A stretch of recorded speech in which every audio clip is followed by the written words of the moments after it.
ইউক্রেনকে 50,000 স্ট্রাইক ড্রোনে অর্থায়ন করছে জার্মানি। জার্মানির এখন পাখা গজাইছে 50,000 স্ট্রাইক ড্রোনে। হ্যাঁ, জার্মানির পাখা গজাইছে না, জার্মানিকে একটা থাপ্পড় দিবে রাশিয়া। রাশিয়ার চর থাপ্পড় খাওয়ার জন্য রেডি হইতে বলেন জার্মানিকে।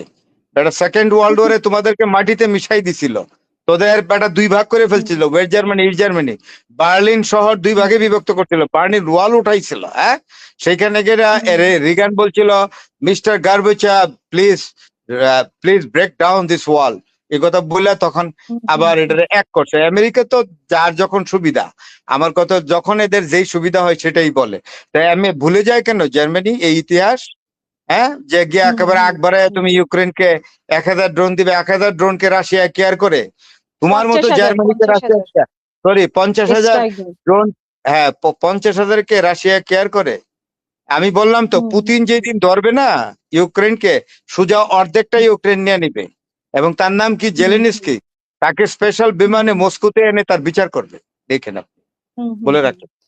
এবং এই পর্যন্ত মোটামুটি এই পর্যন্ত আপনার চ্যানেলেই তো সবচেয়ে বেশি কথা বলি। এই পর্যন্ত আমি যেই কথা বলছি সেগুলা কিন্তু 90% মিলে গেছে এই অধমের কথা। তাই বলছি, জেলেনস্কির কপালে দুর্ভোগ আছে।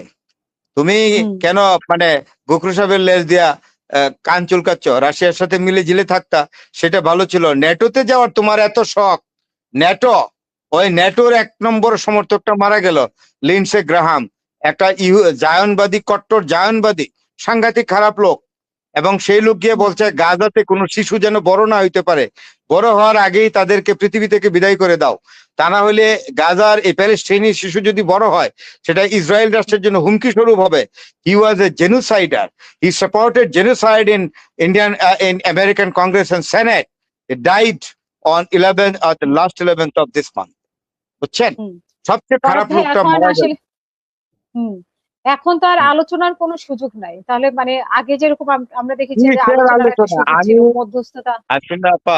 হাসিনা আপা গোড়া থেকে আমি বলে আসছি যে আমি এইটা কোনোদিন এই চুক্তি হবে না, এটা যুদ্ধের মধ্য দিয়েই শেষ হবে।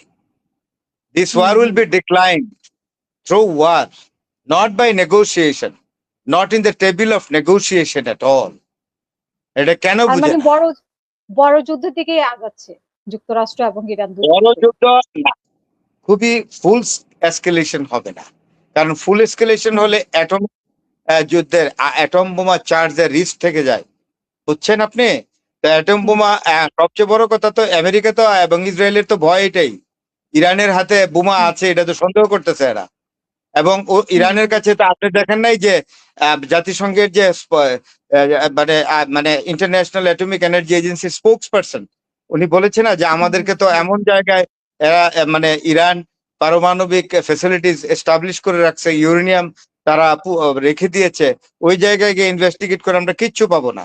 তাই সন্দেহ করছে যে ইরানের যে পারমাণবিক সক্ষমতা, ইউরেনিয়ামের সক্ষমতা, এটা আমাদের পক্ষে জাজ করা সম্ভব না।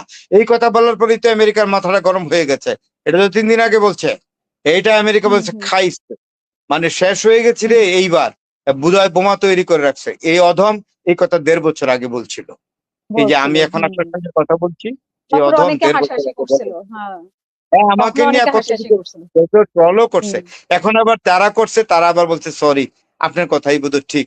আমিও বলছিলাম যে যুদ্ধ হবে এবং যুদ্ধ এই কিছুক্ষণের মধ্যে আক্রমণ করবে, আমি বলার 2 ঘন্টা পরে আক্রমণ করছে আমেরিকা। আমি বলছিলাম যে আমেরিকা বোধহয় এই যুদ্ধে জয়ী হবে না। জিয়াংও এই কথা আমার আগে বলছিলেন, আমিও বলেছি যে জিয়াং এর সাথে আমি একমত, America will not be able to take the victory at all on this war. এবং সেটাই সেই দিকেই কিন্তু যাচ্ছে।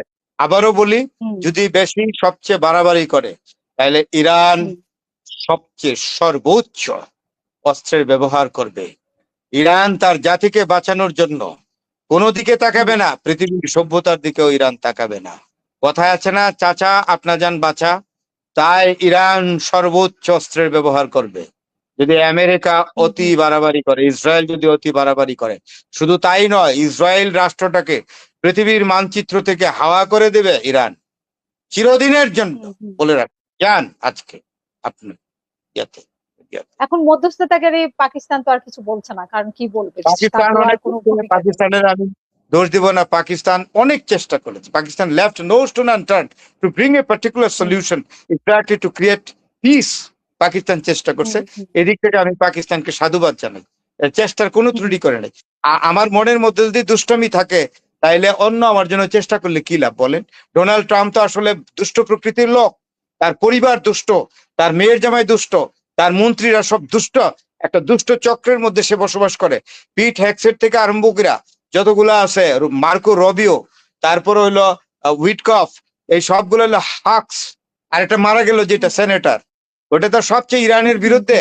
তেল তেল সংকট তৈরি হুম, করার জন্য, ইরান যাতে তেল বাণিজ্য করতে না পারে, ইরানের যাতে তেল হুম, সাপ্লাই বন্ধ হয়ে যায়, ইরানের অর্থনৈতিক নিষেধাজ্ঞা, সবকিছুর পেছনে লিন্ডসে গ্রাহাম সবকিছু সেনেটে আমেরিকান রিপাবলিকান সেনেটরদের অর্গানাইজ করছে ইরানের বিরুদ্ধে।